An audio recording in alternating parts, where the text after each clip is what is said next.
ഇനി നമുക്ക് മുമ്പിലെത്തുന്നത് തിരക്കേറിയ പ്രൊഫഷണൽ ജീവിതത്തിനിടയിലും സാമൂഹ്യ പ്രതിബദ്ധത കാത്തുസൂക്ഷിക്കുന്ന പ്രമുഖ ഭിഷഗ്വരൻ ഡോക്ടർ സിറിയക് ആബി ഫിലിപ്സ് ആണ്.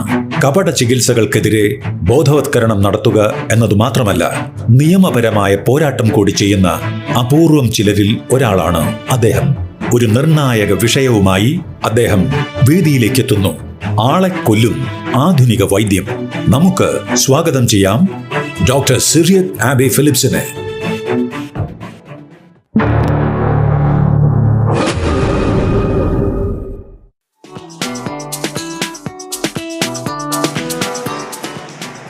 Thank you. ഈ വേദി ഒരുക്കുന്ന എസൻസിന് 1000 നന്ദി. അപ്പോൾ ഞാൻ ഇപ്പോൾ കഴിഞ്ഞ ഇതര വൈദ്യത്തെ പറ്റിയുള്ള ഡിസ്കഷന് പകരമായ ഒരു ഡിഫറൻസ് വേറൊരു ടോപ്പിക്കാണ്. നേരത്തെ ഞാൻ സംസാരിച്ചുകൊണ്ടിരുന്ന ആളെ കൊല്ലും ആയുർവേദമായിരുന്നു. ഇത്തവണ ആളെ കൊല്ലും ആധുനിക വൈദ്യമാക്കി മാറ്റി. അപ്പോൾ നമുക്ക് 2-3 കാര്യങ്ങൾ ആദ്യമേ ഒന്ന് ഡിസ്കസ് ചെയ്യാം. ഒന്ന്, ഈ ഒരു പോസ്റ്റ് ഉണ്ട് എൻ്റെ, ഇതിനകത്ത് ഞാൻ പറഞ്ഞേക്കുന്നുണ്ട് മെഡിക്കൽ ഡിഗ്രീസ്. നമ്മൾ ഈ ആധുനിക വൈദ്യം എന്ന് പറയുന്നത് ഡോക്ടേഴ്സ് എന്ന് പറയുന്നത് ആദ്യമേ കാണുന്നതാണ്. അതാണ് ശരിക്കുള്ള medical degrees. MBBS, MD, MS, DNB എന്നൊക്കെ പറയുന്നത്. ആ താഴെ കാണുന്നതൊക്കെ ഉണ്ടല്ലോ, അത് ബിസിനസ് ഡിഗ്രിയാണ്, അത് മെഡിക്കൽ ഡിഗ്രി അല്ല. BAMS, ഇപ്പം സംവാദം കഴിഞ്ഞു പോയ BHMS, bachelor of homeopathy and medicine and surgery. ആ സർജറി എന്താണെന്ന് ഇതുവരെ എനിക്ക് മനസ്സിലായിട്ടില്ല. പക്ഷെ ഇതൊക്കെ ബിസിനസ് ഡിഗ്രിയാണ്, മെഡിക്കൽ ഡിഗ്രി അല്ല. നിങ്ങൾ ഈ സോഷ്യൽ മീഡിയ കാണുന്ന രാജേഷ് കുമാറും മനോജ് ജോൺസണൊക്കെ ബിസിനസ്സുകാരാണ്, ഡോക്ടർമാരല്ല കേട്ടോ. അപ്പം ഒരു മോഡേൺ മെഡിസിൻ പ്രാക്ടീഷണർ എന്ന് പറയുന്നത് എന്താണ്? A true physician must possess the essential quality of maternity. ഒരു അമ്മയെ പോലെ ആയിരിക്കണം എന്നാണ് പറയുന്നത് ഒരു ഡോക്ടർ. അതായത് ഒരു പിഞ്ചു കുഞ്ഞിനെ നമ്മൾ എങ്ങനെ നോക്കുന്നു, അതിന് ഹോപ്പ് കൊടുക്കുന്നു, നമുക്ക് ഇൻസൈറ്റ് ഉണ്ട്, നമുക്ക് ജഡ്ജ്മെൻ്റ് ഉണ്ട്, നമ്മൾ ഓണസ്റ്റ് ആണ്, നമ്മൾ ഹോപ്പ്ഫുൾനെസ് കൊടുക്കുന്നു. ഇതൊക്കെയാണ് ഒരു ഡോക്ടർ എന്ന് പറയുന്നത്.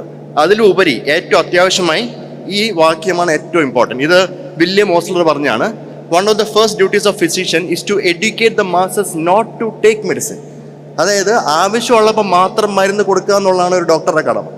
ആവശ്യമില്ലാത്തപ്പോൾ മരുന്ന് കൊടുക്കരുത്. ബാക്കി പല പല കാര്യങ്ങൾ സംസാരിച്ച് ശരിയാക്കാനുള്ള ഒരു കഴിവാണ് ഡോക്ടറിന് വേണ്ടത്.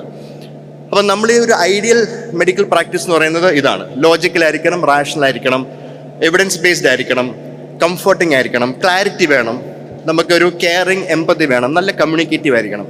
പക്ഷേ ഇപ്പോൾ നമ്മൾ ഈ കാണുന്ന മോഡേൺ മെഡിസിൻ പ്രാക്ടീസിൽ പല ഡോക്ടർമാരിലും നമ്മൾ കാണുന്നത് ഇവർ ഇറാഷണലാണ്.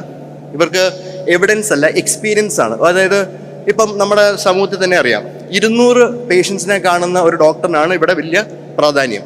പക്ഷേ 20 പേഷ്യൻസിനെ ഒരു ദിവസം കൊണ്ട് കാണുന്ന ഡോക്ടറാണ് എനിക്ക് താല്പര്യം. മര്യാദയ്ക്ക് 20 പേരെ കാണുന്നതും ഭയങ്കര ഒരു ട്രെയിൻ ഓടിച്ച് പോകുന്നവർ 200 പേരെ കാണുന്ന ഡോക്ടർമാർ തമ്മിലുള്ള ഭയങ്കര വ്യത്യാസമുണ്ട്. അപ്പം ഇവിടെ കൂടുതലും എക്സ്പീരിയൻസ് ബേസ്ഡ് ആണ് ആൾക്കാർ ഡോക്ടർമാരുടെ അടുത്ത് പോകുന്നത്.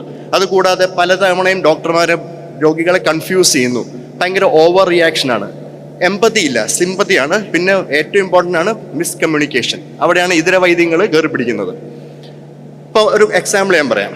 ഹെപ്പറ്റൈറ്റിസ് എ നമ്മുടെ നാട്ടിൽ വളരെ വ്യാപകമാണ്. ഹെപ്പറ്റൈറ്റിസ് എ എന്ന് പറയുന്ന ഒരു വൈറസ് ഉണ്ടാക്കുന്ന അസുഖം ചീത്ത ഭക്ഷണത്തിൽ നിന്നും ചീത്ത വെള്ളത്തിൽ നിന്നും വരുന്നു, അതിൽ നിന്ന് മഞ്ഞപ്പിത്തം വരുന്നു. പക്ഷേ ഭൂരിഭാഗം ജനങ്ങളിലും പേഷ്യൻസുകളിലും ഇത് ഒരു 3 തൊട്ട് 4 ആഴ്ചക്കുള്ളിൽ കംപ്ലീറ്റ്ലി മാറുന്നു. അതിനനുസരിച്ച് സപ്പോർട്ടീവ് കെയർ മതി.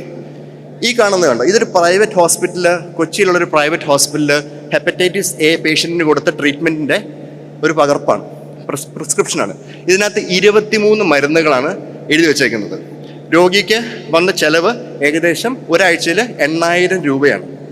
ശരിക്കും ഹെപ്പറ്റൈറ്റിസ് എക്ക് വേണ്ടത് എന്താണ്? സപ്പോർട്ടീവ് കെയർ ആണ്. ഈ കാണുന്നത് അതിന് എത്ര ചിലവാകും? വെറും 240 രൂപ.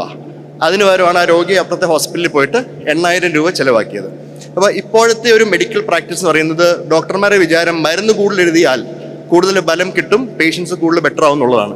ഇതല്ല ശരിക്കുള്ള മോഡേൺ മെഡിസിൻ. ഇനി വേറെ ഒരു തട്ടിപ്പ് പ്രസ്ഥാനത്തെ പറ്റി സംസാരിക്കാം. അപ്പോൾ ഞാൻ പറഞ്ഞല്ലോ, ലോജിക്കലായിട്ട് റാഷണലായിട്ട് ചികിത്സിക്കണമെന്ന്.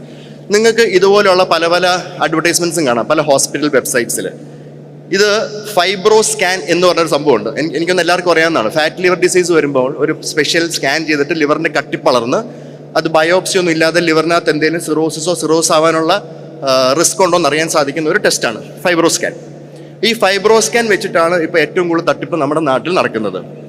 ഈ ഫൈബ്രോ സ്കാൻ ചെയ്ത് അതിൻ്റെ റിസൾട്ടിൻ്റെ അടിസ്ഥാനത്തിൽ അനാവശ്യമായ മരുന്നുകൾ എഴുതി കൂട്ടുകയാണ് ഇപ്പോഴത്തെ വലിയൊരു ഹെൽത്ത് കെയർ തട്ടിപ്പ് നടക്കുന്നത്. ഇത് പക്ക ബിസിനസ് മോഡലാണ്. അതെങ്ങനെയാണെന്ന് ഞാൻ പറഞ്ഞു തരാം. അതായത് ഒരു ക്യാമ്പ് നടത്തുന്നു, FibroScan camp. Patient totally unprepared ആണ്. പെട്ടെന്ന് പറയുന്നത് ഒരു ക്യാമ്പ് ഉണ്ട്, നിങ്ങൾ പോയി ടെസ്റ്റ് ചെയ്യുക. അവർ ടെസ്റ്റ് ചെയ്യുന്നു, ആ ടെസ്റ്റിൽ ഒരു റിസൾട്ട് വരുന്നു. ഭൂരിഭാഗം പേഷ്യൻസിലും ഈ ഫൈബ്രോസ്കാൻ കൂടിയേ വരത്തുള്ളൂ. എന്താണെന്ന് വെച്ചാൽ അതൊരു വളരെ സെൻസിറ്റീവ് ടെസ്റ്റ് അല്ല. അതിനകത്ത് പല സമയങ്ങളിലും തെറ്റായിട്ടുള്ള ടെസ്റ്റും വരാം. പക്ഷേ പ്രിപ്പറേഷൻ ഇല്ലാതെ ചെയ്താൽ അതിൽ പോസിറ്റീവ് വാല്യൂസ് കിട്ടാൻ ചാൻസ് കൂടുതലാണ്. അപ്പം അങ്ങനെ വരുന്നു, നേരെ ഡോക്ടറെ കാണിക്കുന്നു. ഡോക്ടർ നേരെ കുറേ മരുന്ന് എഴുതി കൊടുക്കുന്നു. ഈ കാണുന്ന മരുന്നുകളാണ് ഏറ്റവും കോമൺ ആയിട്ട് ഡോക്ടർമാർ എഴുതി കൊടുക്കുന്നത്. ഒരു 3 മാസത്തെ മരുന്ന് എഴുതും, ഏകദേശം 6000 രൂപ. പക്ഷേ ശരിക്കും ഫാറ്റ് ലിവർ ഡിസീസിന്റെ ചികിത്സ എന്താണ്? ഫാറ്റ് ലിവറിന്റെ കാരണത്തെയാണ് നമ്മൾ ചികിത്സിക്കേണ്ടത്. മദ്യപിക്കുന്നവർ മദ്യപാനം നിർത്തുക, അമിതവണ്ണമുള്ളവർ വണ്ണം കുറയ്ക്കുക, ഡയബറ്റീസ് ഉള്ളവർ ഷുഗർ കൺട്രോൾ ചെയ്യുക. ഇതൊക്കെയാണ് എൻ്റെ ചികിത്സ. അപ്പോൾ അതിൽ കൂടുതൽ ലൈഫ് സ്റ്റൈൽ ചേഞ്ച് ആണ് വേണ്ടത്. പക്ഷേ ഡോക്ടർമാർ അതിനെപ്പറ്റി പറയുന്നില്ല. എന്തുകൊണ്ട്? സീറോ കോസ്റ്റ്, അവിടെ പണം വരുന്നില്ല. അപ്പോൾ ഫൈബ്രോസ്കാൻ തട്ടിപ്പ് ചെയ്ത് മരുന്ന് എഴുതി ഇഷ്ടംപോലെ പൈസ ഉണ്ടാക്കുന്ന പല ഹോസ്പിറ്റലുകളും നമ്മുടെ നാട്ടിൽ ഇപ്പോഴുണ്ട്. ഇതിനെപ്പറ്റി ഒരു ധാരണ നിങ്ങൾക്ക് ഉണ്ടായിരിക്കണം. ഇനി നിങ്ങൾക്ക് രക്ഷപ്പെടാൻ എങ്ങനെ സാധിക്കും ഞാൻ പറഞ്ഞുതരാം. ഇപ്പം നിങ്ങൾക്ക് ഫാറ്റ് ലിവർ ഉണ്ടെന്ന് വെച്ചോ, നിങ്ങൾക്ക് ഫാറ്റ് ലിവറിനുള്ള റിസ്ക് ഉണ്ടെന്ന് വെച്ചോ. ഒരു FIB4 സ്കോർ എന്ന് പറഞ്ഞൊരു സംഭവമുണ്ട്. ഇത് ഓൺലൈൻ കാൽക്കുലേറ്റർ കിട്ടും. നിങ്ങളുടെ ഏജ്, പ്ലേറ്റ്ലെറ്റ് കൗണ്ട്, SGOT അതാണ് AST, SGPT അതാണ് ALT, ഇത് അതിനകത്ത് എൻ്റർ ചെയ്താൽ നിങ്ങൾക്കൊരു വാല്യൂ കിട്ടും. അതാണ് താഴെ കാണുന്നത്. 1.3 താഴെയാണെങ്കിൽ നിങ്ങളുടെ ലിവർ പെർഫെക്റ്റ്ലി ഹെൽത്തിയാണ്. 1.3 തൊട്ട് 2.67 ആണെങ്കിൽ നിങ്ങൾക്ക് ജീവിതശൈലിയുള്ള മാറ്റങ്ങൾ മാത്രം മതി. 2.67 മുകളിലാണെങ്കിൽ മാത്രം ഒരു സ്പെഷ്യലിസ്റ്റിനെ വന്ന് കാണുക എന്നുള്ളതാണ്. ഇത് മാത്രം ചെയ്താൽ മതി. പക്ഷേ ഇവിടെ ചെയ്യുന്നത് എങ്ങനെയാണ്? ആദ്യമേ ഫൈബ്രോസ്കാൻ ചെയ്തിട്ടാണ് ഡോക്ടറെ കാണുന്നത്. തെറ്റാണ്. ആദ്യമേ നമ്മൾ ഡോക്ടറിനെ കണ്ടിട്ട് റിസ്ക് അസസ് ചെയ്ത് ഇത് നോക്കിയിട്ടാണ് ഫൈബ്രോസ്കാൻ ചെയ്യേണ്ടത്. അപ്പോൾ ഇത് നിങ്ങൾ മറക്കരുത്. 2, ഫിയർ മോങ്കറിങ്. ഇപ്പം ആയുർവേദക്കാരും ഹോമിയോപ്പതിക്കാരൊക്കെ പേഷ്യൻസിനെ എങ്ങനെയാണ് പറ്റിക്കുന്നത്? മോഡേൺ മെഡിസിൻ കെമിക്കലാണ്, സിന്തറ്റിക് ആണ്, സൈഡ് എഫക്റ്റ് ഉണ്ട് എന്നൊക്കെ പറഞ്ഞാണ്. അതാണ് ഫിയർ മോങ്കറിങ്, ഭീതി വ്യാപാരം. ഇത് മോഡേൺ മെഡിസിനിലും ഉണ്ട്. അതിൽ ഏറ്റവും ഒരു നല്ല ഉദാഹരണം ഞാൻ പറഞ്ഞുതരാം. സിറോസിസ് തന്നെയാണ്. സിറോസിസ് വന്നാൽ എന്തു പറയും? അതായത് കരൾ ചുരുങ്ങി, പിന്നെ അങ്ങോട്ട് ഒന്നുമില്ല. ഒരു 8 കൊല്ലം 9 കൊല്ലം കഴിയുമ്പോഴത്തേക്ക് നിങ്ങൾ കരൾ മാറ്റി വെക്കാൻ റെഡി ആയിക്കോളാനാണ് പറയുന്നത്. പക്ഷേ ഏത് ഡോക്ടറെ നിങ്ങളുടെ അടുത്ത് പറഞ്ഞിട്ടുണ്ടോ ഈ കാര്യം? സിറോസിസ് റിവേഴ്സിബിൾ ആണ്. സിറോസിസിന് പല സ്റ്റേജസ് ഉണ്ട്. അതിൽ സ്റ്റേജ് 2 വരെയുള്ള പേഷ്യൻസിന് സിറോസിസ് പൂർണ്ണമായും റിവേഴ്സ് ചെയ്യാം, സിറോസിസിൻ്റെ കാരണങ്ങൾ നമ്മൾ ചികിത്സിക്കുകയാണെങ്കിൽ. പക്ഷെ എനിക്ക് തോന്നുന്നില്ല ഒരു ഗ്യാസ്ട്രോളജിസ്റ്റോ ഒരു ഹെപ്പറ്റോളജിസ്റ്റോ പ്രോപ്പറായിട്ടുള്ള ആരും ഈ ഒരു കാര്യം രോഗിയോട് പറയുമെന്നുള്ളത്. അതായത് സിറോസിസ് നമുക്ക് റിവേഴ്സ് ചെയ്യാൻ സാധിക്കും. ഇതൊരു സിറോസിസ് രോഗി കോഴിക്കോടുള്ള ഒരു വലിയ ഹോസ്പിറ്റലിൽ പോയി ചികിത്സ നേടിയതിൻ്റെ ഒരു പ്രിസ്ക്രിപ്ഷനാണ് ഈ കാണുന്നത്. രോഗിക്ക് സ്റ്റേജ് 2 സിറോസിസ് ആയിരുന്നു. ഇതാണ് പ്രിസ്ക്രിപ്ഷൻ. വലിയൊരു ഡോക്ടർ എഴുതി കൊടുത്താണ്. 13 മരുന്നുകൾ, ഏകദേശം 2600 രൂപ ഒരു മാസത്തേക്ക്. എൻ്റെ അടുത്ത് വന്നു, ശരിക്കുള്ള ചികിത്സ സ്റ്റേജ് 2ൻ്റെ ഒരു ഗുളികയാണ്. ഒരു മാസത്തേക്ക് 290 രൂപ. ഇത്രേ ഉള്ളൂ കാര്യം. അപ്പം ഇതുപോലുള്ള ഭീതി വ്യാപാരവും കാര്യങ്ങളും മോഡേൺ മെഡിസിൻ ഹോസ്പിറ്റലും നടത്തുന്നുണ്ട്.